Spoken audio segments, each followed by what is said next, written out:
Hello friends, welcome to Spoken English with Nagasai Ramya. See whether she is coming or not. ఆమె వస్తుందో లేదో చూడు. See whether she is coming or not. ఆమె వస్తుందో లేదో చూడు. It would be better if water is tapped. నీళ్లు పడితే బాగున్ను.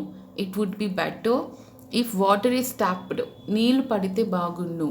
See whether they came or not. వాళ్ళు వచ్చారో లేదో చూడు. See whether they came or not. వాళ్ళు వచ్చారో లేదో చూడు. Do you know why the shop does not get opened? Shop ఎందుకు తెరవరో తెలుసా? Do you know why the shop does not get opened? Shop ఎందుకు తెరవరో తెలుసా? Do you know why she does not come? ఆమె ఎందుకు రాదో తెలుసా? Do you know why she does not come? ఆమె ఎందుకు రాదో తెలుసా? Please like, share and subscribe. Thank you for watching. Bye bye.